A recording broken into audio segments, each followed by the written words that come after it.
Hey guys, Brian here from Starlite Pulp, and this is the authors roundtable for Starlite Pulp review number 2, which is on shelves, both virtual and otherwise now. And what we're going to do today is we're going to have an authors roundtable. All of the people who are here have stories in the review, and so we're going to hear a little bit from each author on their story and a little bit maybe behind it as well. So first off, let's go down to Gabe. And Gabe, you have a story in here called "The Sick and the Well." So why don't you tell us for a couple minutes about that? Yeah. So first of all, I just want to say how impressed I was with this issue. I was just once I was reading through everyone's stories, I was just really grateful to be included. I had a really weird experience actually. I was reading your story, Brian. I was like, wow, this is like the best Western I've read in so long. And I was just like, God, he's like completely capturing Cormac's voice, which takes a lot of talent. I don't know if that was like your intention, but I was just blown away and I was just relishing in your story. And then an hour later I find out Cormac died, and it was just like this very, I don't know, it just made it hit very, just kind of that much harder for me. Like, but yeah, just Thank you. great job on everyone's stories. I just couldn't be more grateful. But yeah, so The Sick and the Well is a story I had written, I think, a year and a half ago. It's basically it kind of came about it came about with this image I had in my head. I'm really into snow globes, and I was recovering from surgery, and I'd been on painkillers for about 6 months. And you get sort of very kind of surrealist images when you're on that stuff. And I was imagining this sort of idyllic um scene of a mountain that had been kind of blown apart, and in the place of the destruction a little village had been. I didn't know where the image was coming from, but I couldn't get it out of my head. So I was just really haunted by this image. Yeah, kind of imagine like an idyllic scene in a snow globe, but like something's a little off, like once you kind of zoom in.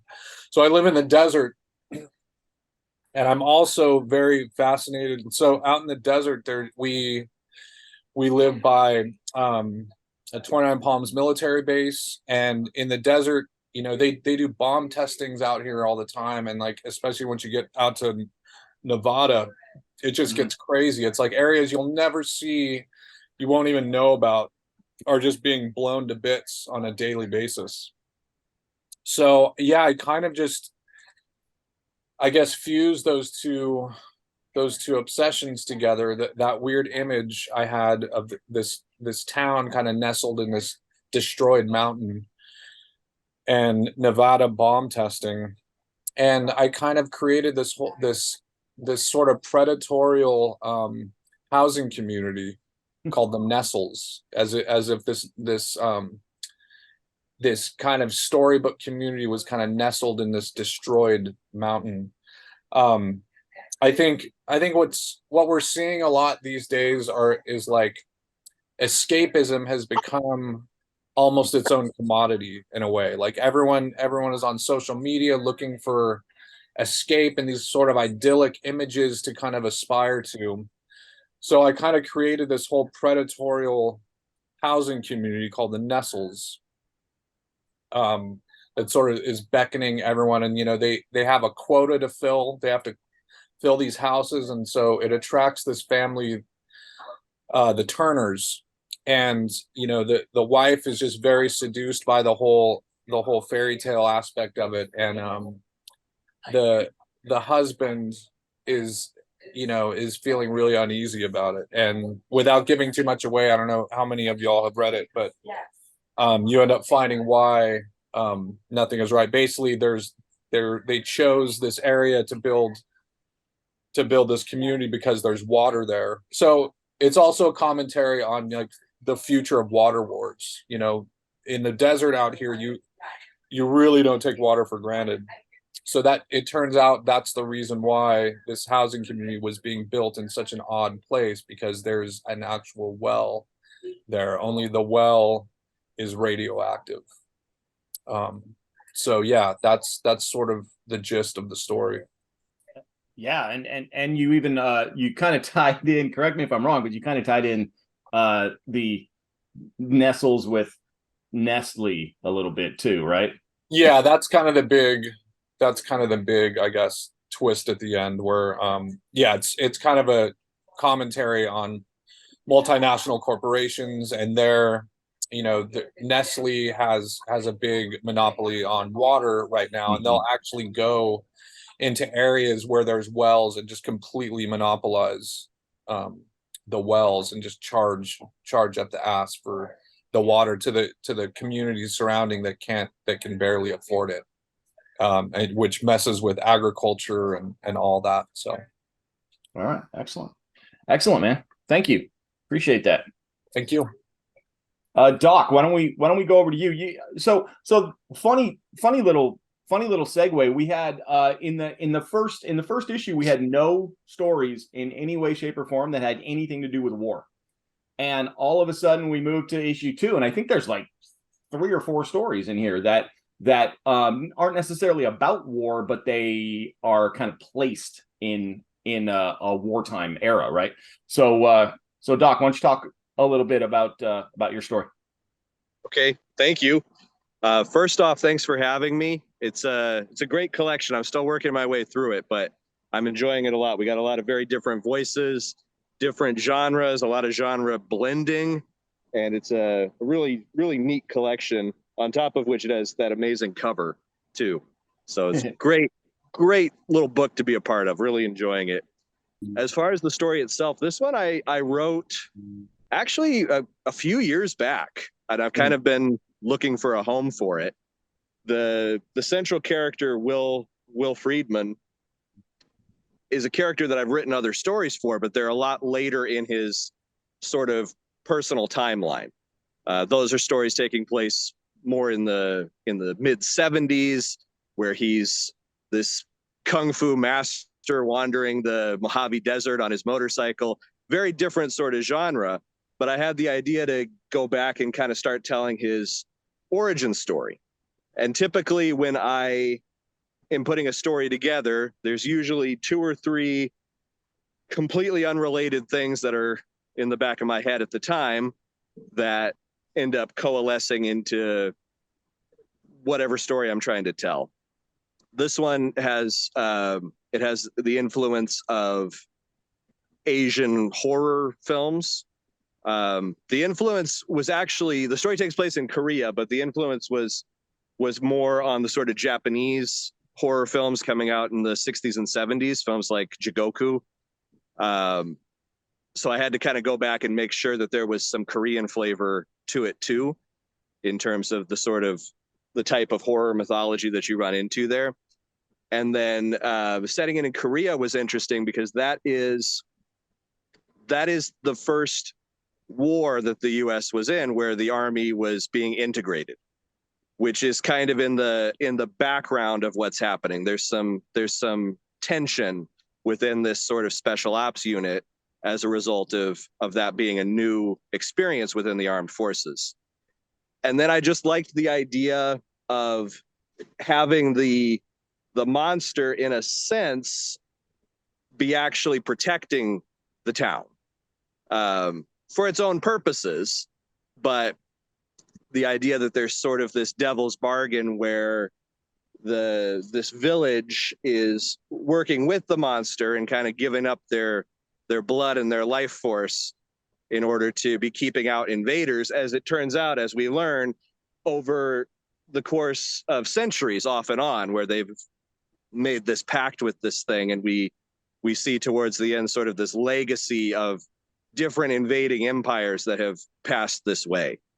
So there tend to be, like I said, different sort of threads that I as somebody who grew up watching way too much TV and old movies and reading obscure old Victorian novels and that kind of stuff as a kid, a lot of different threads, and I try to tie them together in a way that is going to be different from what we've seen before. And I try to always have that little bit of, most of the stories that I write take place in the 50s or 60s or 70s. So there's kind of that room to have some social commentary that's sometimes still relevant. The way that I described it in one interview that I did at one point is that it's more believable. In this case, using this story specifically, it's more believable to me that they were secretly fighting monsters in the Korean War than that integration went really well and smoothly in the armed forces. Right. So I'm very proud of this story. I'm glad that this is the home that it found. So it has a nice little spot in this collection, and I love, as short as it is, the one little sentence. I love the little blurb on the back where it's just described as war is hell and then some. I like that. That summed it up pretty nicely. So Excellent. Thanks All again. right, man. Awesome. Thank you. And how you put out the Caveman magazine as well. Yeah. How's that? Yeah. How's that going for you? Caveman is good. Caveman is a lot of fun. One of the things that makes it different, there's a lot of magazines that will do like the pinup type stuff. Mm-hmm. But with Caveman, we're trying to get back to more of the original formula that men's magazines had in the 50s and 60s. So we run fiction. I usually try to contribute something, but I run other people's fiction also. Mm-hmm. We've got the cartoon gags, and then we've got the pretty girls to tie everything together. But I actually, in the last issue, I got to have some fun with it because I did have a segment of a Willie Friedman story that references this story as sort of a flashback. It refers to the first time that he met a monster in Korea, and kind of shows how he has become a stronger man since then. Those sort of continuity references are fun because I don't tend to write my stories in a very linear fashion. Right. Very cool. Very cool, man. Well, thank you. And Damn Fools is a lot of fun. So I thank you. You know, when I originally read it, when I originally got it, and a couple of us were sitting down and reading it, it was fun because in the beginning I literally thought it was just going to be a war story, and I wasn't opposed to that. But it was like, but it was more when we started getting into the supernatural aspect of it. It was like, oh, okay, this is kind of fun. So yeah, those are the kind of stories I like to tell. Rooted in reality. The golden rule with anything that I write is no matter how over the top or ridiculous it is, for the characters inside the story, it has to be taken completely seriously. There's no winking at the audience. Right. Very cool. All right, Doc. Thank you, man. Appreciate that. Thank you. Okay, so let me turn it over to Jay, Jay Wiltz, and Jay, your story is the first story in here, and when I'm putting these things together, I don't know about other people. I have no idea how other folks do it, but when I start to put these together, we decide as a staff on what's going to go in, but then I kind of piece them together, and I almost put them together like I think of it almost like putting an album together. And so you've got your certain songs that you kind of want to start off with, you want to end a certain way, and we've got Nolan at the back end of this. So with yours, it was interesting because you really kind of have a twist there at the end, right? Which is, and I wanted to start off with that because the first couple pages are a little bit kind of ho-hum. You're sitting there like, oh, okay, this is interesting. Who are we talking about here? Is this JFK? Is this Jack Kennedy? Is this Jackie? Oh, okay, yeah. And then all of a sudden, it's kind of a little bit of a slam bam, thank you, ma'am, there at the end. And so, Jay, why don't you talk a little bit about Things Are Different in Dallas? Gotcha. Well, first, like Mr. Hart and Mr. Clancy, I just want to say that I was very honored to be included in this. I was actually at the end of a school year. I teach in Biloxi, Mississippi. And if you take nothing else away from what I'm saying here, please know that it is pronounced Biloxi and not Biloxi like outsiders tend to do. So that's please let that be the takeaway here, if nothing else. But anyway, this particular story, I'm a big fan. It's not popular anymore. It went out of vogue, decades ago. But they used to have what was called the great man or the great person theory of history. That it was like history is actually shaped by big personalities and this sort of thing. And I know that that's people no, it's economics or it's geography or it's all these different things. But I really like that kind of approach to history. That it's when you look at the people who really kind of stand out as historical figures, they're always really interesting people. And there's always a story. It's never just a normal story with these great historical figures. And so I had written Things Are Different in Dallas about 20 years ago. It was right around the time of Hurricane Katrina, and which is how we measure time down on the Gulf Coast. Yes. But we tried to figure out which storm was going on at the time. Like, oh, that was when Elena happened, or this was right around the Katrina era. And I had written that story, and I guess I began following Starlite Pulp on Instagram, a couple of years ago. I've always enjoyed pulp material, but it's not usually the kind of stuff that I write. But when I saw that this particular like round of submissions was going on, I said, well, that story might work for this. It's like, that might be something I could kind of dust off and see what's going on. And so, don't worry, all this is coming together in a second. When I pulled it out, it was like I realized I was still kind of at the end of college at the time. And so the first draft sounded like an angry 20-year-old. It sounded mopey and kind of whiny and all that stuff. And I'm trying to think of what I can say about my story without giving too much of a spoiler here. And I don't think it hurts anything to say that Jackie Kennedy is the narrator.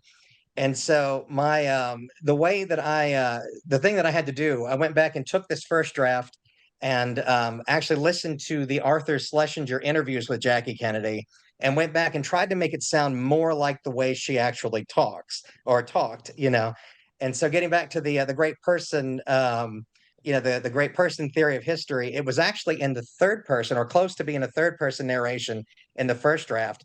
And I said, well, I think it might actually work better if we just make it sort of like a monologue. And so I actually sat in my living room and was talking out loud to myself in the Jackie Kennedy voice for like days at a time, trying to get all of this right. And then, it all came together. And I was so grateful because, like I said, I'm a teacher in Biloxi. And I was in that last month, and the last month of any school year is just a slog. I mean, it's just, it's report cards and parents and just, everything is going on. And I just kept thinking, man, it sure would be nice to hear that my story was accepted. Like that would be a nice little win to have in the middle of all this stress, And so when it came out and I saw that the story had been accepted, it was a very, very good day in J-Land. So I'm not sure if I can really say more than that right now because the story is actually very short and it's kind of hard to go into a lot of detail without spoiling that twist that you mentioned. But just glad to be here and it was a lot of fun to write because of all the research that I got to do for it. And interestingly enough, if you read through it, all the things that she is upset about, there's so many little rabbit holes that are hidden throughout the story. And this I can tell you is that they are all true. I didn't create any of the drama surrounding my narrator.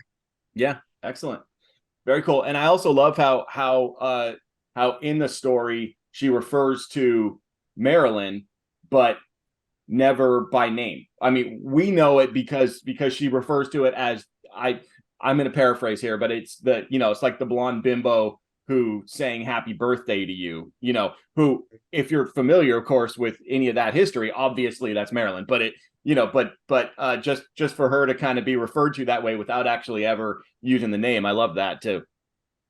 Yeah. Well, it's something that Mr. Clancy said that I really agree with is that it's like, you can't do too much winking at the audience, in a situation like that, because if Jackie Kennedy is talking to JFK, then he would know what she was talking about, and so there's no need to over explain, there's no need to drop names and there's no need to do that. It's like when two people know each other, there's some things you just know, you don't have to explain. So that was a big part of that style. Absolutely. Awesome. Thanks, Jay. Thank you. Appreciate it. So let's go over to Nevada. Nevada, you have a story in this called Scattershot, and correct me if I'm wrong. You don't write a whole lot of shorts, right? Because no, I don't. I don't have a lot of short pieces or short scripts or short stories. So And Like especially some, because Outcast keeps wanting you to put a book out every 6 months. So yeah.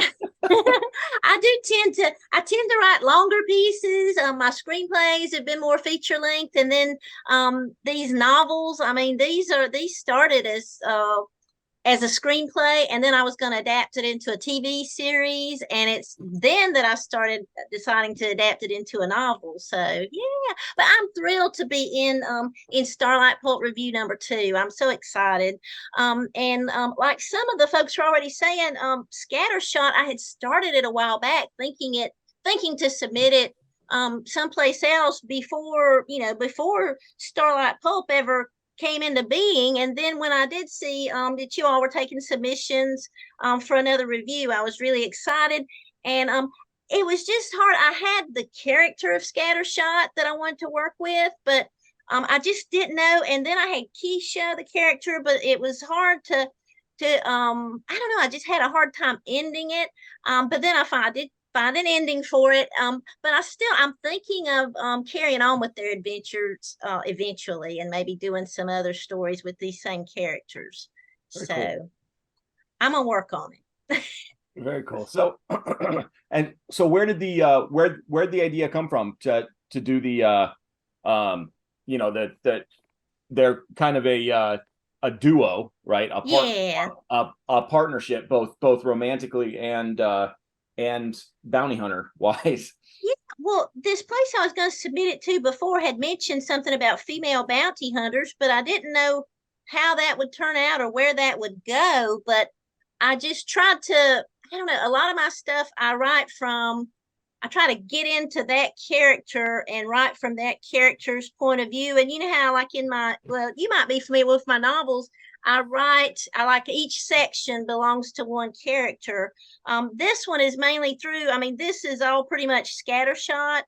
But I don't know. It's just, they just came together, and it's just like sometimes, and with some, not necessarily, it's a little different with Poser maybe, but with some things I write, these characters just come to me, and I just kind of go along for the ride. But it's like Scattershot especially just took me along for the ride, and I wanted it to be fast paced, but it just, I just kind of followed where Scattershot wanted to go, and where it just took these characters. And I don't know, this is just how it turned out. So I feel like this was a different experience for me, writing this short story and dealing with these characters. So I don't know, it was just, we'll see where it goes from here. But I was really excited that it seemed to come together, and that it found a home here. And so I was going to read just a little short piece. It's pretty short, and it is pretty fast paced. And I didn't want to do any spoilers, but I was going to read just a little short piece from it, just whenever. Sure. Yeah. How about Should it? I? Absolutely. Okay. Thank you. By the way, I want to point out, I like your t-shirt. Thank you. I love my Starlight Pulp merch and stuff and books. And so yeah, I love the cover of this too. But like I said, just kind of I got into this character, I don't know, into her mindset somehow, and I felt really close to her throughout the whole thing, and that's why I'd like to keep on with these two characters if I can. So here goes. When I got to and this is Scattershots. When I got to the parking lot, I saw her wearing cut-off short shorts and white go-go boots, denim jacket thrown on over that white bikini top, heading toward a beat-up motor scooter out by the fence. There was a posse of rednecks heading that way, too, looking to cut her off at the pass. She saw them, continued walking briskly, but didn't run. She was clearly not the running kind, and though she wanted to get the hell out of there, they got in her way, cock-blocking her from her ride. "Get the fuck out my way," I heard her say. I hurried over to my truck, got the shotgun out from behind the seat, and started in that direction. "I saw you cheat my sister out of that prize money when you bit her on the shoulder," one of the posse was saying. "Now give it up." "You a goddamn liar," she told the pale, wormy-looking miscreant. "No, you the goddamn liar," he said, reaching to grab her by the arm, a whole clutch of shitheads closing in around her. I racked the shotgun. They turned and looked me over like the slack-jawed bitches that had given me the eye before, seeing me as some freakish hybrid with the body of a girl and the face of a boy, or vice versa. "Let her go," I said, summoning steel into my voice. "What's it to you?" the miscreant asked as I aimed the shotgun square at his crotch. The rest of the posse fell back, and I took a step closer to that lead bastard who looked pissed, but also might be shitting his pants because I'd just as soon blow his dick off as look at his pock-riddled face the color of watery oatmeal. He released the African goddess, and she stepped behind me, whispered thanks. I started backing away as the pod of shitheads and their leader receded like the tide. One of them put away a knife, and another slipped a 32 into the pocket of his ripped jeans as he turned to walk off. I figured at least some of them were armed, but not with a match for what I was holding. I'd stolen it out of the back closet, carrying it with me as I stepped over my old man's corpse on the way out the door, leaving the 38 there with him, having wiped it clean and placed it in his hand well before rigor mortis set in.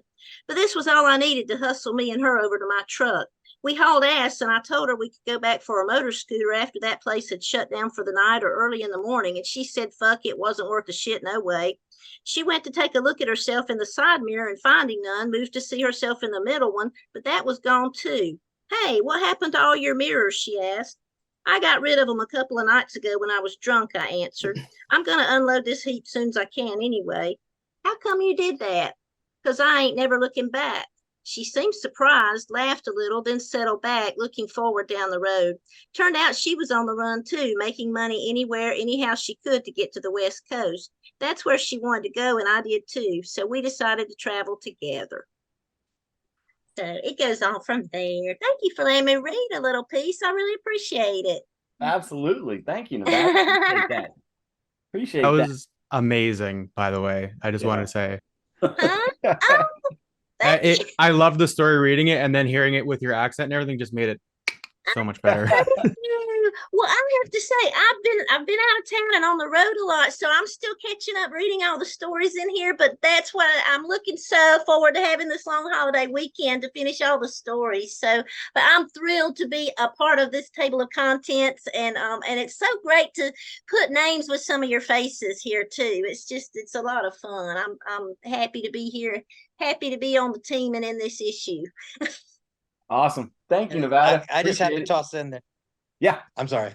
No, good. I just have to toss in there that you have to narrate your own audiobooks. Oh, mean, that's- thank you. That has to happen. Put that on your Thank list you of so things to do. Narrate your own audiobooks. Oh, I appreciate that. I was going to say, I was living in New Orleans when Katrina happened, so I know that whole thing, the before Katrina and after Katrina thing you're talking about. There's the old normal and the new normal, which is the post-Katrina normal, so I understand Absolutely that true. concept. All On the right. same page. Mm-hmm. Fellow Southerners unite. All right. This is good. Good. Let's throw it over to EB. And you've got a story in here. We had communicated a little bit, you and I, on Instagram, and we had gone back and forth a little bit, and I knew that you wrote mostly sci-fi stuff. Yeah. I mix, yeah. Okay. Sci-fi, fantasy, horror. I had a romance story came out too as well. So lots of different genres.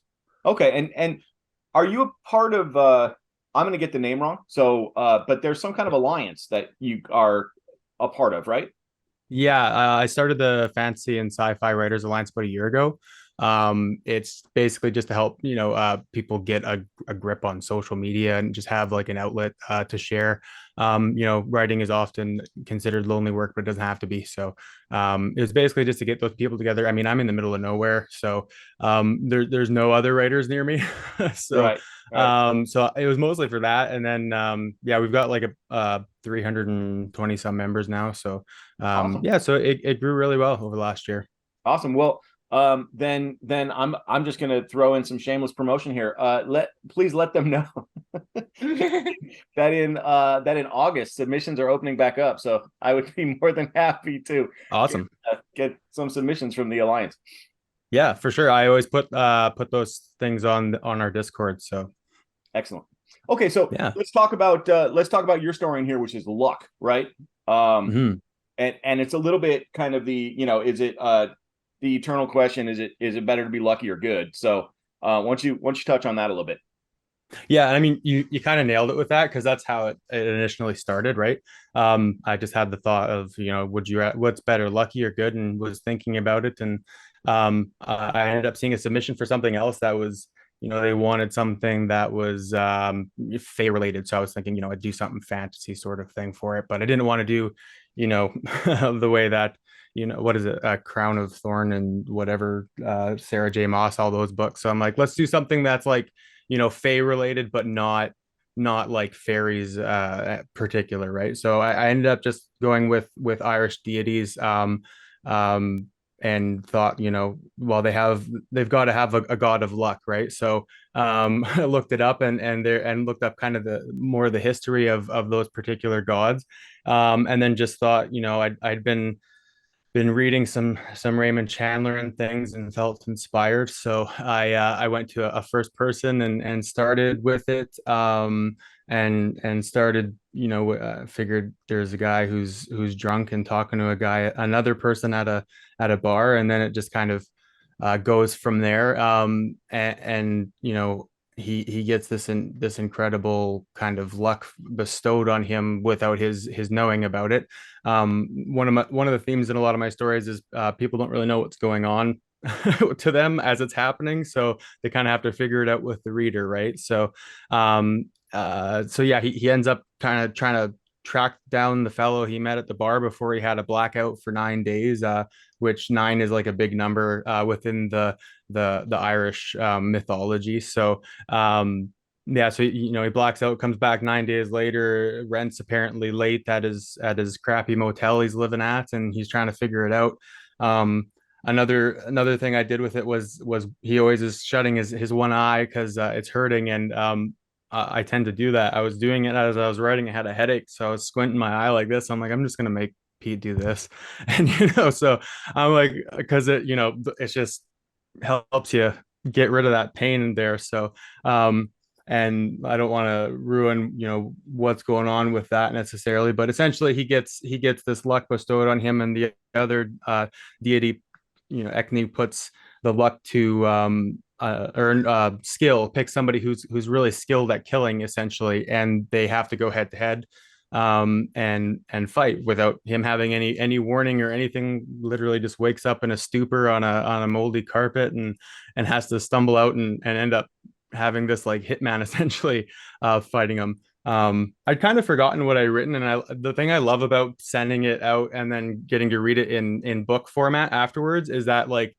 I forget a lot of the stuff. So I'm like reading it kind of like fresh. I'm just like, oh yeah, that's okay. That's kind of funny. I'm glad I wrote that. So it was fun, like all the Shaft jokes and stuff of him wearing, Right. wearing a black turtleneck and looking like a dick and all this stuff, right? So I thought that was kind of fun afterwards. But yeah, I write it out, I do the editing, and then I like leave it alone. So then the next time I read it, it's just like a fun thing for me. But yeah, that's my story, and I read all of it already, and I loved all the stories in it. They were really awesome. Yeah, Scattershot was one of my favorite ones, and I really liked Nolan's as well. I did have a question for Nolan too. When he's referencing talking about feeling human and what the hell does that even mean? Are you referencing Chandler, how he always says, had a shave and started to feel human after some breakfast?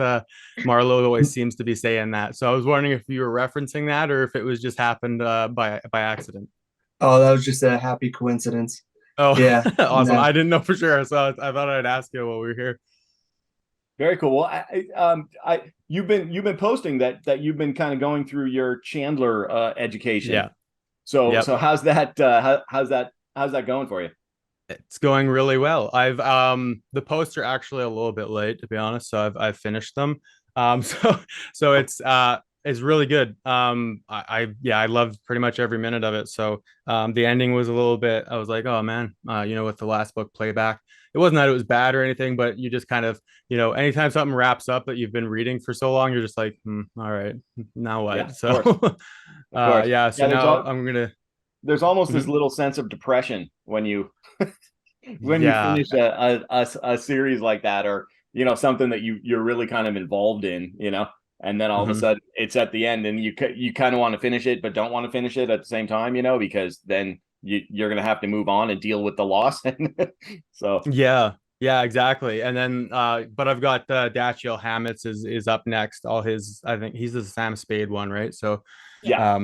he's up next. So we'll continue the gumshoe gritty detective noir Very reading. cool. So Very cool. yeah. My favorite from Hammett is the Continental Op for sure. Mhm. He's got he's got the Sam Spade character, which he's probably most famous for, but I actually like the Continental Op quite a bit. And then of course he's got the Thin Man and that whole I forget their names, but they're the husband and wife team. And they're Nick and Nora Charles. there you go. Yeah. Yeah. Nick and Nora Charles. The movies are actually quite funny. I saw one just a couple months ago, but yeah, good luck with that. He also wrote some really good shorts. The Nightmare Town collection is excellent by Hammett. Okay. So if you find that one, and Eric, EB, one more thing. I absolutely 100% agree with you in that I forget all the time when I write stuff. So it happens to me too, where I've literally had people go, "Oh, I really loved this line," and I've looked at them and go, "Oh, I didn't write that." And Yeah. and then someone Thank you. pointed out to me, and it's like, oh, my bad. So Yeah. yeah, that's that I know some writers wouldn't understand that because they've got like a catalog of everything. I write stuff all the time, and then I'll look back at it and go, huh, I So, think it might even be a short story thing, right? Because you don't spend as much time as like with my novel. I probably know more about what I wrote in my novel because I've been working on it for like, a year and sure. I've edited it like 6 times. And you're so ingrained into it. Where a short story, you write it, you edit it, and then you go to a new one, right? That's Yep. So it's not as true. That's you're not spending true. quite as much time, right? Yep. So Absolutely. yeah, you're not like having Absolutely. to memorize it almost. Absolutely. All right, EB, man. Thanks. Appreciate it. Let's go over to Michael, and Michael, this is obviously you were in the first one. And the first one was so what Michael did is he sent 2 stories in for the first one, and I liked them both so much that I said, you know what, let me hold on to one for the second issue, because obviously I didn't want to put 2 stories in by the same author in one collection. So I put one in the first one in the second one, but the one in the first one was a very kind of straight ahead double femme fatale noir piece, and this one is very different. This is more Southern Gothic kind of style. So Michael, why don't you touch on your story in the collection? Well, I will note that the story from the first Starlite Pulp, I have been told, although I haven't seen it yet, made the extended lists in both Best American Mystery and Suspense and the Best Mystery Stories of the Year. So it was very well received by those editors. That's good for both of us. Yeah. So as soon as those books come out, we can really play it up big. But until I actually see it, I'm going to be a little standoffish on pushing that. Yeah. And that was, as you said, a femme fatale story, essentially. This was, or is, a Gothic story. I've written in several genres, but I think this is the first Gothic I've ever written. And I set many of my stories in Texas, but they're mostly in West Texas or some in Central Texas, which is dry and flat, and it's tough to do you can do noir out there really well. Hard to do Gothic there. So I set this in East Texas, in the swamps near the Louisiana border. And it's an old antebellum mansion that's there used to be a plantation, but it's gone to seed. And the only people left is a grandmother and granddaughter living there, and the house is essentially slowly rotting away from them. And they're just trying to get by. And there was an event that happened in the past that I won't reveal because it plays to the end of the story. But during the course of this story, the uncle of the little girl comes home from World War II, and it sets everything in motion. So I've got the atmosphere, the dark foreboding, mansion falling apart, swamps, the Mississippi, the past, the black and white relationships, racial relationships, slave and owner, things from the past. All of that comes together to a head at the end of the story. So, yeah. Well, and yeah, I got a kick out of this reading it. Plus it's always nice. Honestly, we get so much noir that noir is probably, I'm going to say 60% probably of what we get submissions wise, and then everything else, you know, whether it's horror or fantasy or westerns or, you know, whatever else, sci-fi, that's all like 30 to 40%. Like, you know, so we only get like 10% each of those, maybe 15, and then westerns down to like 5. So it's like, so it's really nice as an editor to get stuff that is not just noir, you know. And so I appreciated that about this piece, and also EB, that's something to remember too for your alliance, because we really do get a lot of noir, which is great. I love noir. That's not a problem. It's just I don't want to publish just noir in these editions. So it's actually a little easier, I guess, if you want to look at it that way, to get something that's not noir published, just because we get so much of that, you know. So yeah, Michael, this is a fun story, Family Tree. And I also want to point out, I'm going to point out something, just to use Michael as an example, just because he, all of us to some degree or another are looking to make a career or have a career or what have you with regards to writing. And Michael has published over 1,000 short stories. Is that correct? Yeah, I've sold about 1,200 short stories in various genres. So that's kind of awe-inspiring. I don't think I'm ever going to write 1,200 short stories, let alone publish them. So I find that kind of, you know, like I said, awe-inspiring in a good way. So I appreciate you, man. Let's go over to Nolan. Nolan, let's talk Cracks in the Sidewalk. First off, I want to point out Nolan has a brand new book out, like literally last week or two, right? Called Gallows Dome. So and unfortunately I don't have it with me right around here, so I can't point to it. Otherwise I'd put it up. But the point is that he's on this book tour right now, kind of all over, at least Southern California, right? I actually just went to a reading of his last weekend? Geez. Yeah. Time's moving. So last weekend down in Encinitas, at Artifact Books, we just had a reading with he and Craig Clevenger and Jim Ruland, and that was a lot of fun. So obviously congrats on Gallows Dome, Nolan. But why don't you talk a little bit about not only, you know, new book, but also the Cracks in the Sidewalk that you have in this? Yeah, thanks, man. Can you hear me okay? I wasn't able to test. Yeah. Okay, great. Cracks in the Sidewalk came about when you guys did the first review. You reached out to me for a piece, and at the time I was in edits for a short story collection, and it kind of bugged me that I didn't have anything, you know.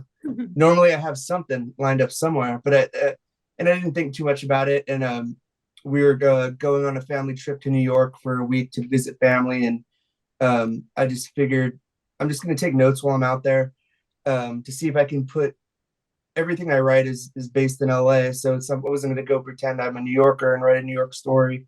I wanted to put an LA person in New York and just kind of get a bird's eye view of you know, just the current climate out there.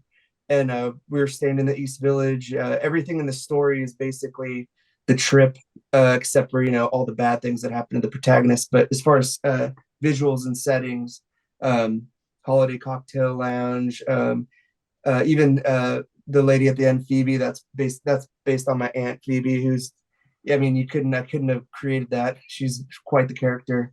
So I had a lot of fun with it. And then we did the podcast, and you were taking submissions for the new one, and I was like, well, now I have one, you know, and I sent it your way.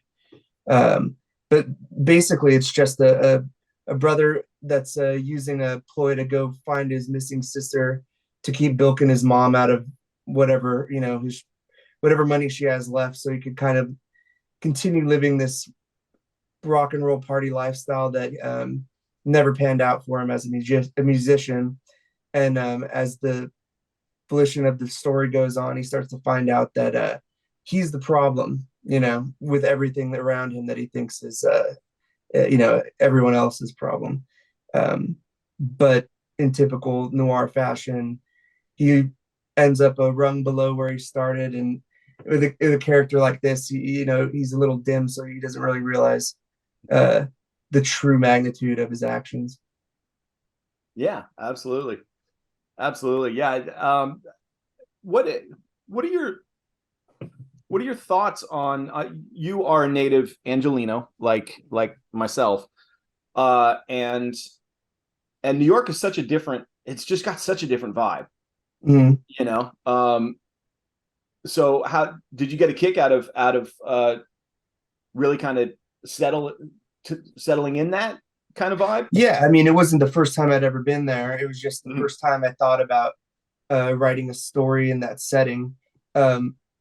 Being from LA, it's it's a vast sprawl. Every 3 blocks is a totally new atmosphere. So when you read someone writing an LA story that's been here for a couple of years, it's kind of alarming to a native when they reference things in ways that you've never heard before, and things like that. And so I always have that in mind when I'm thinking of, like, if I'm setting this in New York, it's got to be from a perspective of an outsider from New York, because I don't have the knowledge of 40 years of plus living there, and I kind of see that as respect to the city and the people in it. Would I want to? Yeah, of course. I'm so afraid I'm not going to nail it to specifications that are just beholden to me. But I found it as a good opportunity to kind of stretch my legs, and I never write in first person, which is I've done it. I've had 2 short stories in first person over almost 16 years, right? But I thought for such a narrow focused protagonist, it kind of fit the mold of seeing a linear perspective from this guy who's so out of touch with reality. Yeah, excellent. Yeah, I like this one. Thanks, Nolan. Appreciate it, man. And I haven't dug into Gallows Dome yet, but I am looking forward to it. And I wish you the very best with that too. I know you got more stuff set up, right? You got another one at Book Soup and yeah, I'll be at Book Jewel next week at Saturday at 6 in Westchester, and then Book Soup with Craig Clevenger on the 14th at 7 p.m. Friday, and then flying out to New York to do the KGB Bar Red Room with Tony O'Neill, and that's on the 27th at 7 p.m. Very cool. Yeah, thanks, man. All right, yeah, absolutely, no. All right, let's go over to Alec. Alec, your story, Miscarriage, has a little bit of a historical background, yeah? That's true. Can we talk about it? No. Yeah. Talk a little bit about it, and I mean, if you want to touch on the historical stuff, obviously do. But yeah, tell us a little bit about Miscarriage. Yeah, well, that's I'd wanted. It's I guess you'd say inspired by the Tony Kuritzis. I don't know if I've said his name properly. Tony Kuritzis was this guy in Indianapolis back in 1978. He had some sort of issue with a banker or something. They screwed him on a loan or something. I don't know the I've read it before. I just don't know the details off the top of my head. The important thing is that he decided to make a big deal about it in a very typical Indiana way. He took a coat hanger and put that around the banker's neck, and then had a shotgun on the other end, and basically marched him through town. And somebody just contacted me on Instagram, a guy who used to run John's Comic Closet, which was a comic book store in Indianapolis, and he told me, he's a little bit older, he said that day WIBC, the radio, was covering it, and he said that all that guy Tony was doing was just saying fuck this, fuck that the whole time. Just I hope that's okay that I said that. But he said he'd never heard so many F-bombs on live radio. And the guy Tony took this banker up to his apartment or something. Of course, the police are following him the whole way and the cameras and everything. And finally, he let him go. And he never really was punished. Like today, if you did that, because our society today is really into punishing people. So today they would probably, you know, they would insist on, I don't know, cutting off his head or something. I don't know, but it's pretty interesting. In those days, you could, if you were pissed off at the system, you could express it, and the system itself, the people representing it, would kind of understand. Oh, I get it. You know, so I think he did some jail time, and that's about it. So that's where I got the idea from the story for the story, and I really don't know how I came up. Oh, well, I like the idea of somebody taping a gun inside somebody else's mouth and basically doing the same thing. And then there was this really just slimy piece of shit that when I was younger, I was not the most law-abiding person, and I hung out with a lot of what polite society would call lowlifes. And but one of these guys really was a lowlife. He was an informant for the police. He used to sell fake drugs to like 14-year-olds. So he would take like a sheet of acid that had not been dipped in LSD, and he would sell it to these like 14-year-old skaters. And then this other guy named Sergio would go up behind after they bought the sheet. He'd go up and he'd say, "You boys are going to be tripping so hard you won't know it."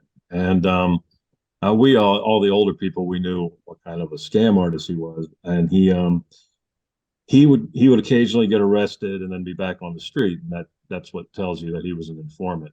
And at some point, he stabbed a girl 99 times in the face with a pair of scissors and killed her, and he never did time for that. That also tells you that he was an informant. So I thought, well, what must it be like for the parents to see something like that happen? That's where I got the idea for the mother character. And lawyers are that's just a profession that I pick on in my fiction. I know a lot of good lawyers, but you know, it's one of those professions that has a kind of a sketchy reputation. And oh,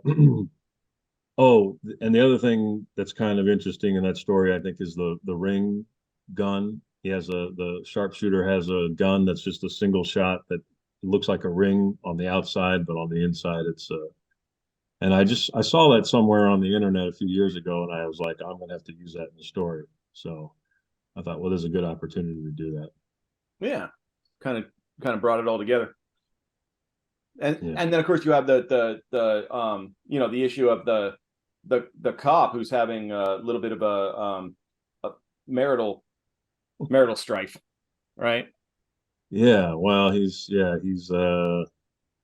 convinced that his cigarette habit is probably the reason that his wife had a miscarriage. You know, one of the nice things about I kind of wanted to talk about that story set in 1978, also when the Karitzis thing took place. And I did that because today there's no way that could happen, because everybody would have their phone out, and we just live in a I think a much less suspenseful time, because things can be reported so quickly. Everybody can see there's, you know, you get 50 different angles of something that happens in public. I went in, you know, in the early 2000s, I think there was a period where a lot of writers, and I was one of them, said, I'm not going to write about the modern era because technology is fucking goofy. And and then in the last decade, I was like, well, that's stupid. There's no reason to shy away from contemporary times and not write about contemporary times.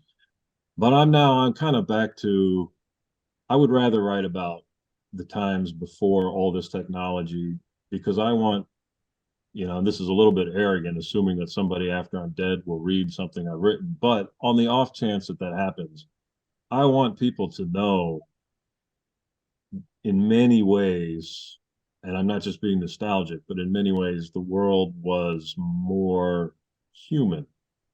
because I really do think that this technology is, and this is probably a parallel evolution that's been going on since since our ancestor cavemen or monkeys or whatever first took a rock and smashed a walnut rather than just using their hands to break the walnut open. We've just kind of been on this evolution where technology does more and more for us. And the more we let it do for us, the less human we are.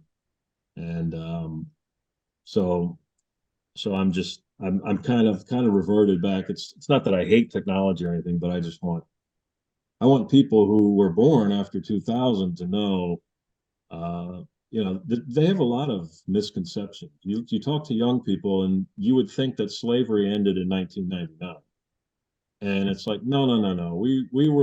We understood all that stuff was bad in 1999 and before that. You're not the first generation to think sexism and racism are terrible, and I don't know. I just think we need to kind of preserve the memory of what it was like before. Now I just saw somebody on Instagram referring to themselves as an AI artist. Mhm. Well, what does that even mean? Yeah. The whole AI thing is I mean, that's a can of worms I don't want to get into here because we could talk about it forever. But it's serious. Seriously, the AI stuff is crazy. And yeah, there's actually a lot of AI art on Instagram right now.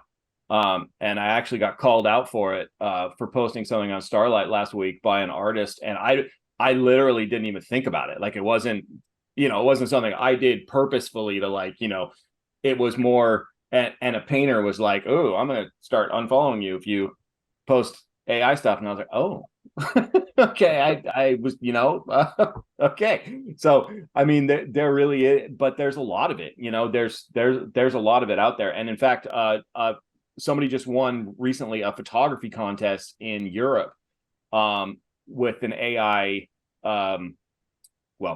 piece of art or whatever you want to call it, and he entered it on purpose to see if the people who were judging it could tell the difference. And that piece won, and then he did not accept the award. He just did it to see if it were good enough to win the award and if it would fool the judges, and it did. But that's the kind of stuff that we're going to see more and more and more of. And unfortunately, we're not going to run into many people who are going to turn down those awards. They're going to say, "Hey, look what I did." So that's a whole unfortunate thing. But I agree with you, Alec, in that I don't write. Actually, Nolan and I, when he was on the podcast, we talked about this a little bit, because most of the characters I write are like Sonny Haynes, for example, is 1950 to 52 or 3 right now, in that range. And then I write a lot of Westerns too. The story I had in the first review was I think 1949. So yeah, I don't mess with the new technology either. I told Nolan I don't want to write a story and set it in 2012 and be like, "Oh, was that Apple, was that iPhone 5 or 6, and what did the camera?" I don't. So I mean, I'm not saying nobody else should. More power to you if you do.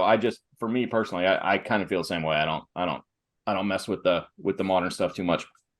You want to hear something funny about AI? Yeah. The book launch I had with Richard Lang, the Q&A, he did half of his questions himself, and then he plugged my synopsis into an AI bot and got questions from that, and then asked the audience to guess which one was his and which one was the AI bot. And you'd be like, "When you were inspired to write this book, how did you go to there?" and shit like that, Right. Man. Yeah. All right, Alec, thanks, man. Appreciate it. Let's go over to Daniel Pyne. Daniel, I actually when I reached out to you on Instagram a while back, I was I found you there, and I thought, "Oh, this is really cool," because I had read 29 Palms by you. And I really like that book. So Me too. What's that? Me too. Yeah, I really enjoyed that. It was a blast. And so when you sent a story in, and I was like, "Oh wow, is this the same Daniel Pyne from 29 poems, and it was. So I was stoked about that. And your story in this is really interesting. The language that you use is just a lot of fun, and you can tell that you're just really a little bit of a wordsmith. So talk to us about that. Why the Korean War? And why that kind of time frame, that kind of thing. Unlike some of you, most of what I write is contemporary, and certainly in my day job as a screenwriter, most of what I've done is contemporary.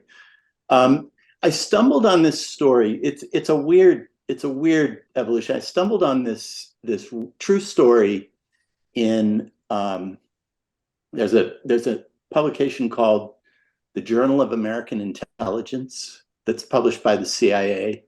And it was a story of two very, very young agents at sort of at the end of the Korean War, when the truce was signed. Two young agents who went on a mission to pick up some infiltrating guerrilla, anti-communists who didn't exist, as it turned out.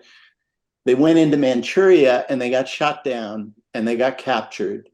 And it was kind of a thing in the day because the US government denied knowing who they were, and they were tried and convicted and sentenced to life in prison and 20 years in prison in communist China in the 50s.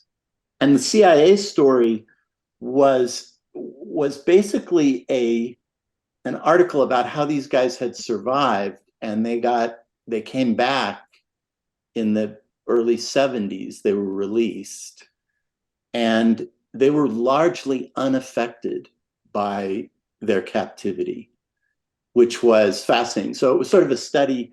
The CIA did this study of how did they survive and the various ways they'd survived. And a lot of my stuff is about identity and memory, and one of the ways that they survived was the conventional idea that people make up stories. You make up stories in your head. You survive solitary confinement by remembering things, remembering your life, and one of the guys made up movies in his head. And I was I sort of got fascinated by this story, and I was trying to figure out how to crack it.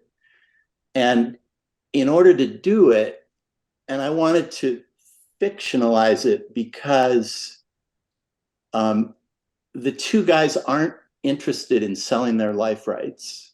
No one has ever written about this story except in news articles. And they don't think they're heroes. They don't, they're very humble. I think they're still alive, or one of them is. But they went back to their lives. I mean, these were two guys who were 21 and 24. And they came back in their 40s to a world that had changed, and went back to their lives. One of them got a law degree, became a judge. One of them was a sports director at Boston University. So anyway, this short story, when you reached out to me, and then I started following Starlite, and I saw that you were looking for short stories, I thought I was going to write a story to sort of figure out who my characters were and what their relationship was before this happened. So that was kind of the genesis of the story. And I wasn't even sure. It'd been so long since I'd actually written a short story that I wasn't even sure what I had or whether it would work or not. So I was so flattered to be included, because all of you guys write such brave and unique stories. And I live in a world, I live in a business of content and formula. Mm-hmm. And I'm constantly fighting against that. And it's just so refreshing to read stuff that just jumps off the page, that just is alive, as opposed to trying to hit a mark because Netflix needs it. Right. And you work on the Bosch series, is that? I is that did. right? I did. I ran Bosch for a little while. Okay. Right before COVID. Okay. Okay. And how's the writer strike affecting you? I'm shut down. I'm completely Gotcha. shut down. Just But I totally. had been making 29 Palms was my first book. Mhm. And I started writing novels. I started out writing novels and short stories, or actually writing short stories very unsuccessfully, sending them out and collecting rejection slips from everybody. Yep. And in order to make a living, I came to LA thinking I could. I didn't know anyone. I didn't know anything, but I knew that if you wrote a couple episodes of television a year, you could make a living. And I thought maybe I could do that because I love film, or write a screenplay. And then I realized it was a career, and everyone else thought it was a career, not just a sideline. Right. So, but I also got sucked into it. I love writing. I love movies, and I love writing screenplays. So, but I kept doing fiction, and I finally worked up the courage. It took about 10 years to write 29 Palms. And I finally got up the courage to send it out, and a little tiny publisher took it. So I've been sort of segueing that direction, but I'm already writing myself out of that career too, because my books don't sell, and you know the story. Everybody knows. Books are a hard gig, man, right now to make a living with. So yeah, I mean, totally understand that. Did you also? I just want to throw this in there because I just saw it when I was taking a look at the book you sent. I didn't realize that you directed Where's Marlowe? Is that right? Yeah. Okay. Nobody saw that either. although I can send you a link. I have it on Vimeo. Where's Marlowe was a TV idea that my good friend and often collaborator and I wrote together and sold to ABC. And it was so aggressively weird that they didn't know what to do with it. Miguel Ferrer was the star. Most Wow, yeah. And it was so weird because our idea was it was a couple of NYU documentarians come to LA to make a documentary about a private eye, played by Miguel Ferrer. And he's a real private eye, not a romantic one.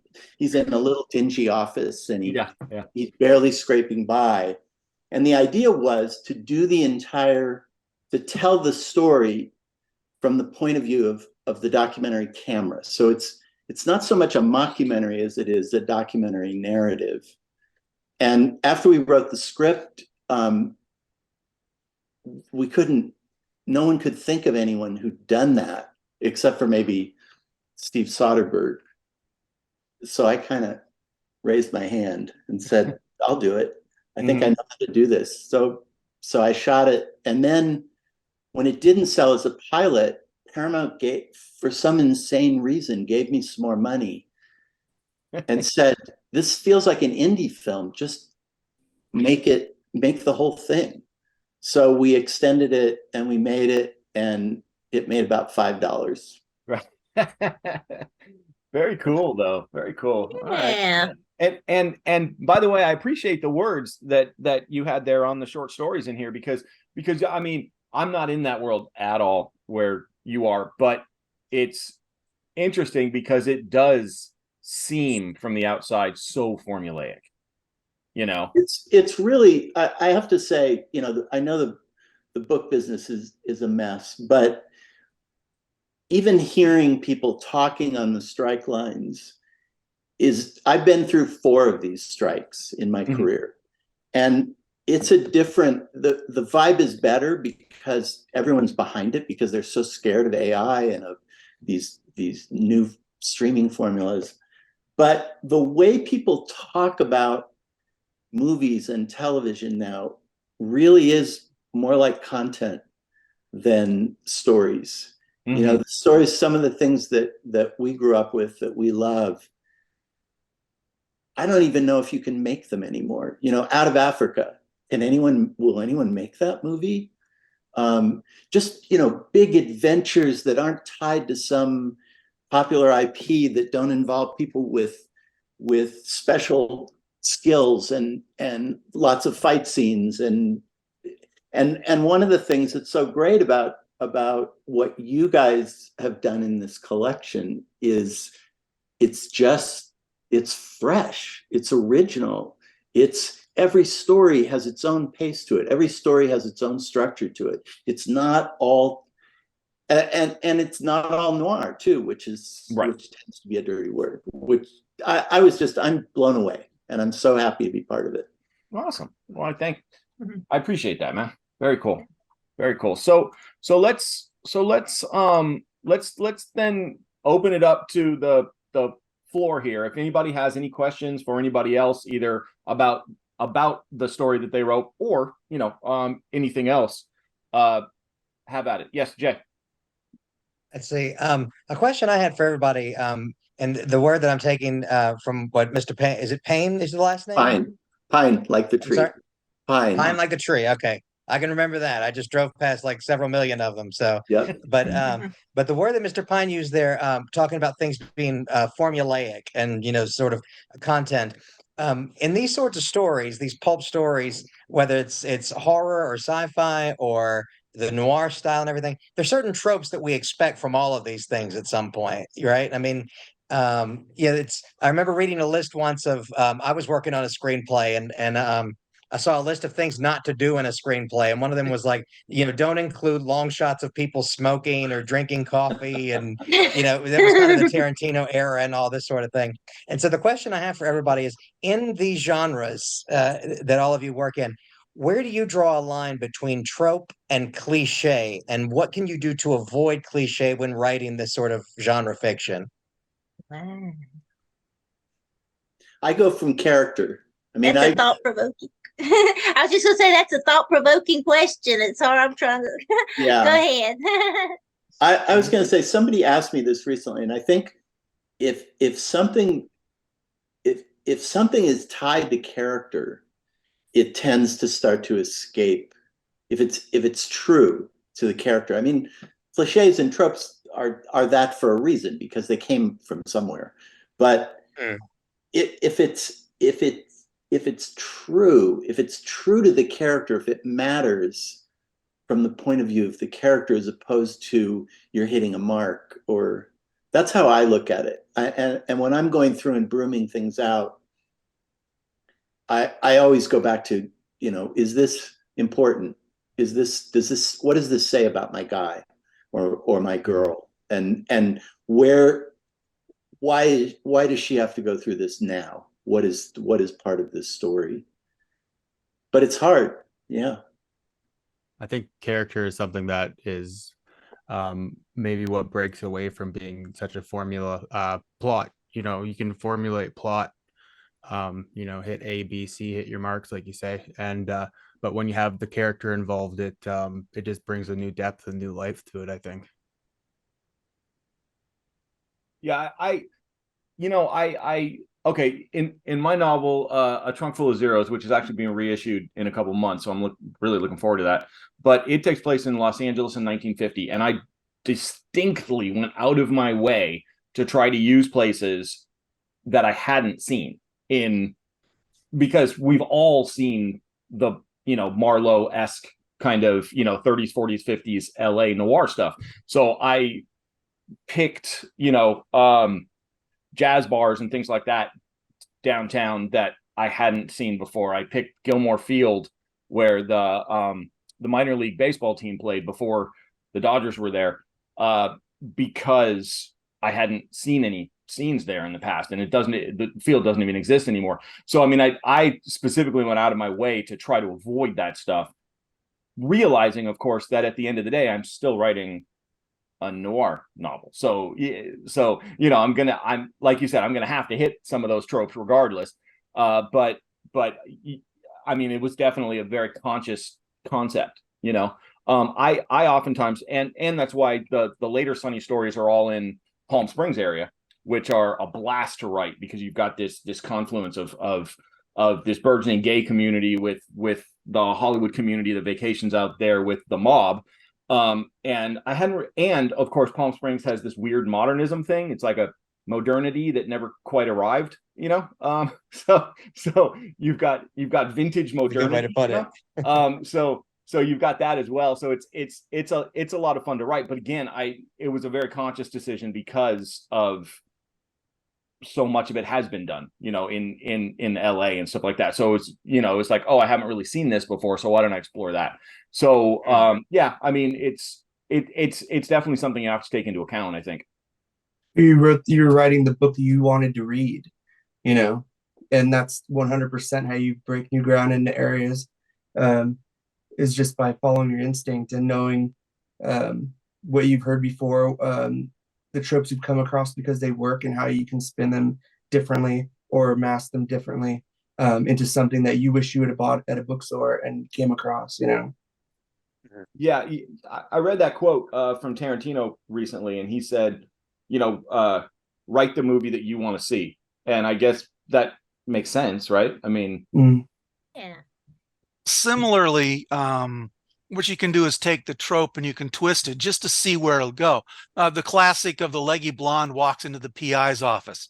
What if the leggy blonde is male? What if the leggy blonde is a golden retriever? How can you take the trope, use the trope, but twist it in a way that's not expected? Character is very important, but where's your starting point? Wasn't it Neil Gaiman who did the Private Eye story, but it was all the nursery rhyme characters? Am I remembering that? Am I remembering that right? Where they were actually trying to figure out who had pushed Humpty Dumpty off the wall and things like that.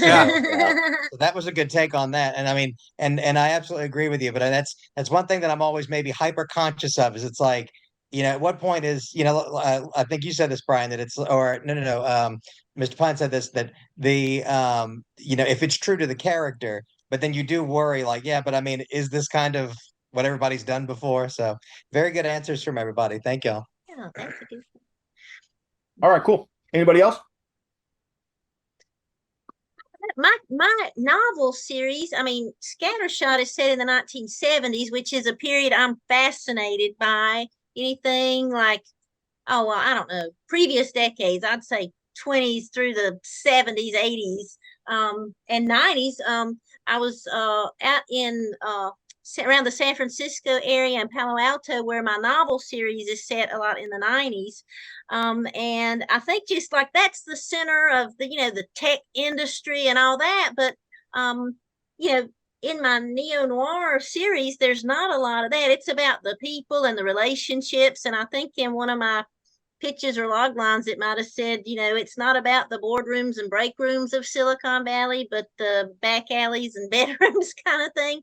So, I mean, I don't know. It's just, I guess I'm kind of looking at it through a different lens. And I think earlier when you and I talked one time on maybe the first podcast with Poser, we talked about how it is, in places that you walk around, you kind of get a feel for. And just listening to everybody talk gives me ideas, because then when I'm just talking, I kind of forget things that I meant to say. But listening to other folks inspires me and makes me remember some of the things. But just the thing about just places and how Scattershot came to me was more, that's one of, and Nolan had said about first person. I think that's one of the only stories I've ever written in the first person.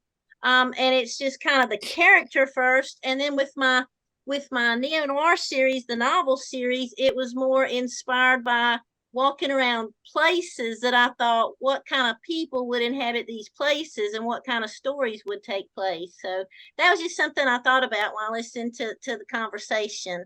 I had jotted down some things I meant to remember, because I tend to forget stuff while I'm talking and listening. Yeah, I thought it was interesting that both of your books take place more in the Bay Area than anywhere else, and yet you're a southern native,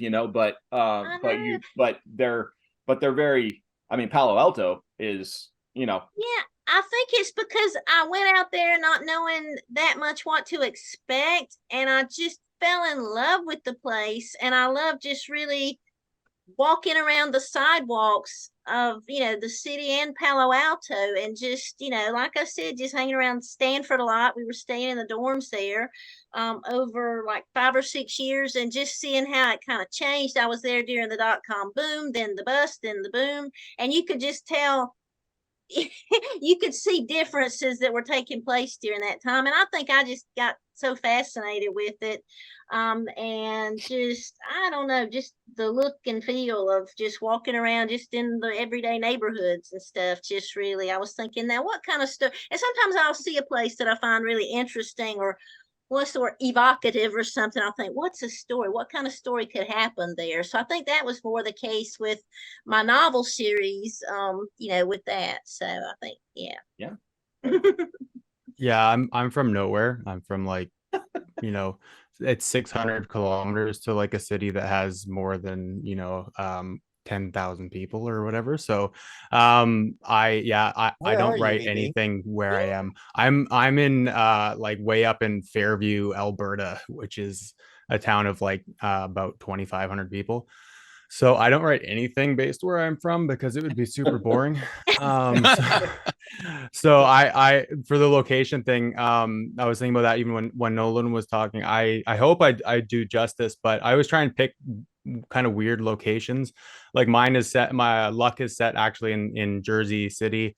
Or no, sorry, Atlantic City. And then like I have other stuff that's like, in Detroit and area in Michigan and Wisconsin. And I try and do like almost Midwestern stuff because I feel like I can kind of relate. But yeah, I don't do anything where I'm from. My book is actually set in London, so yeah, I'm all over the place with location. But the thing I love about technology is that I can actually do like a Google walk and just go look around if I'm like need to get into that headspace.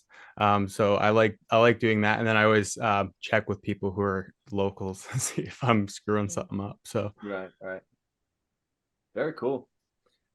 All right, guys. I absolutely appreciate each and every one of you guys for being here, for talking a little bit today about your stories. I appreciate your stories. We do have submissions opening back up in August, so if any of you have stories for to take into consideration for the next issue, I'd love to see that too. So and we'll post some stuff on it once those open up, but it should be August 1st when that opens up. So anybody that is watching this, we got Starlite Pulp review number 2 with all of these wonderful authors right here, and I've got a story in it as well, and pick it up. We have it here at starlightpulp.com. Also, Artifact Books and Encinitas has it.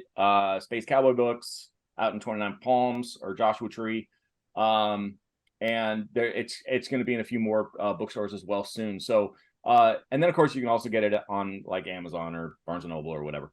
So so pick one of those up. If you do like it, please review it, because word of mouth helps, of course. And each and every one of you guys, I appreciate you being here. You guys are awesome, and thank you so much. I had a great time getting to see everybody. That was so much fun.